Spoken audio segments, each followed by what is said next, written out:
Hello, my gorgeous, beautiful friends. I am your friend Kevin, and this is your Divine Daily Blast. Let's go. A bit late today. I slept in. I wanted some rest. Well, I didn't really sleep in. I got up the usual time because, I've got dogs and they want feeding and they start carrying on. But then I meditated and just was with spirit for a while, and it just felt good. It felt glorious. It felt renewed. Anyway, that's all about me. Enough about me. Let's get on to what the spirit wants us to know. Number 8, Angel Numerology Day. That's about success. But I want you to measure your success, particularly since we are winding down the calendar year. Of course, in spirit world, it just continues on.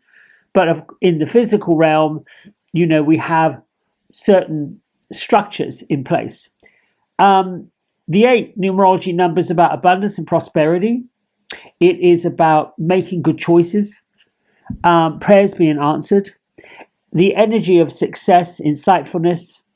If you are a person whose birth number is 8, you're successful, powerful, and most likely a leader in your field. Number 8 numbers work with the King of Pentacles, which is like the highest card of the minor arcana deck, also known as the King of Earth. A very grounded, successful, all-wise, encompassing type of energy. This works with Archangel Ariel and Jophiel, which I call my pink angel days. Let's see what else I can find out for you from notes I've written about numbers. I love it. Numbers. I didn't like math when I was a little boy. Detested it, except for adding, subtracting, and dividing, and all of this. That was lovely. Fractions were lovely, but all the other stuff, the algorithms, and all of that other, no, thank you. That's probably why I'm not an engineer. Anyway, the number 8. Basically symbolizes abundance of all levels, success of all levels, and it can make a slant on material wealth, the flow, the income, and the outflow of material wealth. It's a message from angels to focus on manifesting those dreams for yourself. Now, it's also a day to balance karma because of the actual symbol, the infinity symbol. It just continues on like a racetrack. In spiritual context, 8 is the significator for karmic cycles and cause and effect. It serves as a reminder to use our power and our resources in a really responsible, respectful, integrous way. So when we see the number 8, it's an interpretation that cosmic invitation to harness the power we've got within ourselves and manifest the dreams, bringing them into reality. And more of that energy is showing up in our everyday lives as we take on our spiritual practices. Now, when you see the number 8, it's a tendency to focus on your goals. Use discipline, dig into powerful energy, embrace balance, use your power wisely, be mindful of your actions. Above all, look for any and all possibilities that could be coming your way today. Let's see, what else can we say about today? Well, the moon is in Libra, my friends. Think about your most upsetting situation, but not in a way where you dwindle on it, where you hang your hat on it, but just focus on it. What would your life be like if that pain were already healed? If you had already taken care of it, it was already done and dusted, you had no reason to worry about it. So work on that. Working out a solution for that. Hold the vision of healing as you move forward. You can bring any version of your life into physical being just by focusing on the desired outcome. Not just seeing the desired outcome, but literally feeling that desired outcome. What else do I want to say about that? You know, when it comes to this kind of astrological message, it sort of reminds me of the Akashic Records. Many folks talk about what is the Akashic Records. It's really a meditative view into past lives, sort of like past memories. It does require sometimes a person who is trained, if you will, or experienced or invested in past lives, Akashic Records. But in essence, it's like going to your spiritual library and taking out the book of, I don't know, 1730, the book of the 1800s, the book of the 1300s, whatever book of life you want to research. And you can go into any particular record that you feel like might be bringing you a little bit of disharmony. And at some point, you can change that outcome in that record simply by seeing it in a completely different way. That's what I feel like success means. I'm getting all tangled up with my hood here. I'm hoping that makes sense. On a personal note about Akashic Records and past lives, I think they are fascinating to find out, you know, whatever experiences we've had, whether it's in this life or another life, brings us to where we are now. Denise Lynn taught a class where she said that many of us come into these lifetimes with the same people that we were connected to in different lifetimes. It's like a cast for a play or a production, and we're in a new adventure. That's why some folks we run into in these lives feel so familiar, but yet we may have only just met them, and they become lifelong friends. Well, there's a good chance we were well connected with them in more than one lifetime, and they play a significant role in this particular adventure that we're having. There's also a what can I say? It is an idea, if you will, or a belief, there you go, that we choose the family we wish to be born into. We choose the adventures we wish to have. We choose the karmic causes and effect that we wish to put pay to before we come into an embodiment. Now, that is a belief, and it's not necessarily a belief of everybody. But remember, we all come in with a different type of belief. So if someone doesn't believe what you believe, it doesn't make them wrong or you wrong or them right or you right. It just means it's their adventure at this particular time is their adventure. I always like to look at it like transportation. We are here to transport ourselves from the point with which we arrived to the point with which we'll live and I suppose die, if you will, leave this earth. Many people recently have been talking about near-death experiences, and we are hearing more and more and more of them, to where your spirit says, we're not actually killing you, we're just giving you a chance to regroup, recalibrate in this life, and remind yourself. But this is not what today's about. That would be about a number 6 day, would have all that going on. Gratitude is the engine, love is the fuel. I have wonderful work in a wonderful way. I give wonderful services for wonderful pay. This comes from Florence Scovel Shin. If you're not familiar with her work, dig into it. It is much, much, much aligned to positive affirmations. There are wonderful examples of how to use manifestation, the spirit world's affirmations, to change your vibrational consonance in this world and change the way you look at everything. It isn't all doom and gloom. It isn't all terrible and bad. In fact, it shouldn't ever be any of those things. I am the magic miracles are made of, and I make them manifest. Yes, always. Think about something that you physically manifested, and we do it every single day, sometimes without even thinking what we're doing it. Now expand it into something that you are almost frightened to do, but you do it anyway.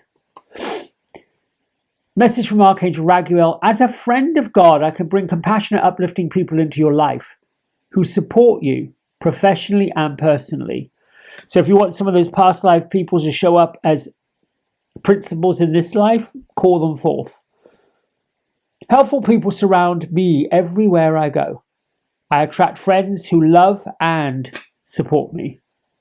I attract friends who love and support me. We're coming up on a new moon at the end of the week. That might be one of your affirmations. Looking for friends who love and support you. As we are in the waning cycle of this moon phase, release the people who no longer love or support you. Just because somebody doesn't love you in the way you love them doesn't make them wrong. It means the alignment has either lost its luster or the alignment is really not to your highest good. Sometimes that's hard to do. Sometimes we love so unconditionally, hoping the other person is going to feel the same way, and when they don't, oh dear. Well, it's okay. Remember, lust is one of the deadly sins written in the Bible. Okay, Archangel Haniel. This is the magical goddess of the moon. She is our angel activator this week. Somebody asked in a comment what angel card decks I use, and this is the angelic activator I use every week. Here we go. Angelic Activations by Kyle Gray. It's an oracle deck. Now, many of Kyle Gray's books, teachings, courses are steeped in angels, but also divine masters.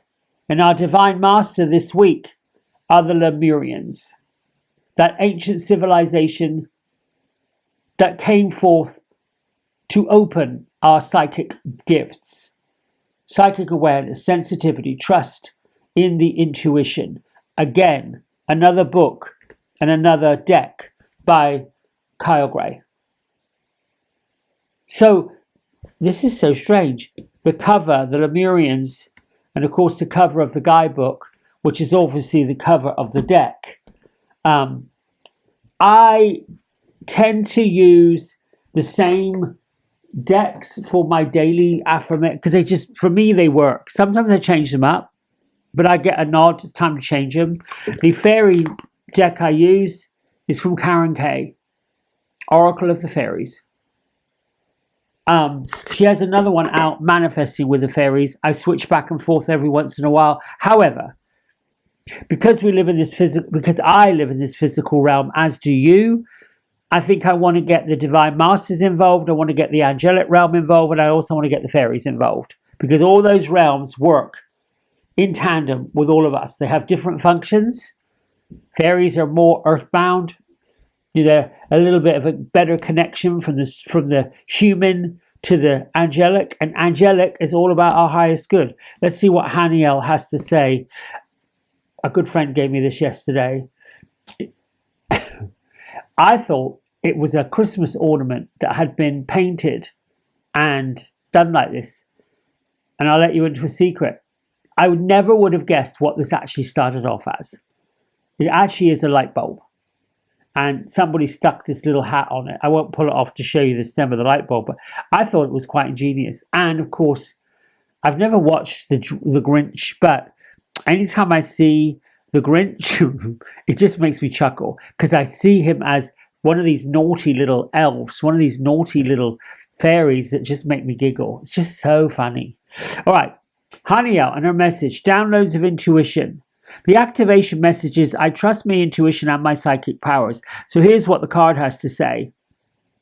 Trust what is coming to you, for the information is absolutely a glimpse into the future. Your psychic gifts are heightened right at this moment. And it's essential for you to take the time to record it, take the time to record what's coming from within you. This is a reminder that nothing is set in stone, and therefore, if your intentions change, which they do, you can absolutely rewrite what it is you want to come. But are you receiving the information that will serve you on your way. So this is a note from Haniel that, we've been sending messages all the time. I trust my intuition and my psychic gifts. We're getting psychic gifts and we're getting intuition constantly. Our challenge is the second guessing and the wondering if it's true and the taking time to stop and listen. Now, this is why I love doing groups, joining groups, networking with people. Not because, we want complimentary reading. Everybody wants a complimentary reading. Who doesn't? But because we want to interject things on our life path to make it right. The Lemurians, I'll go into deeper with that later on. You may even want to go yourself. It might even behoove you to go online and look up the Lemurians. Who are they? What existence they have? They have a really heightened pineal gland, which is a third eye center, that is able to see things in all different realms. You can call upon the Lemurians if you want to help you with your psychic awareness, to help you tune into it. And trust me, I have done that in exercises, and it is quite phenomenal. All right, fairies, near and wide. Come out. No longer need to hide. Bringing me a message and a blessing for today. Io, eo, ha, he, there we go. Well, I'm just going to fan them out. You can choose one. Come on. There we go, that one. Come together. Well, hello, we just got through talking about this. Join groups. A gathering. Well, look, it's the holidays. And these people are having a celebration. They're in the middle of the woodlands. Fairies like to be busy. They like to hang out in groups, showing you that many hands make light work. Working as a team helps get the job done. Maybe that's what the message is today. Getting together with groups of like-minded people like you're doing in this channel and sharing what you've learned, what you've known, what you do. And then being grateful for the opportunity to gather with these folks. Individually, we are pretty powerful as individuals on our own with the gifts that we've got. But teaming up with other people, like we do here, we become unstoppable. That's the truth. That's my truth anyway. Listen, my friends, I'll be back in a few minutes with the navigation for the week ahead, but let me get this wrapped up, edited, and out there on YouTube Land. Until tomorrow or until later. Thanks so much for all your support. Bye for now.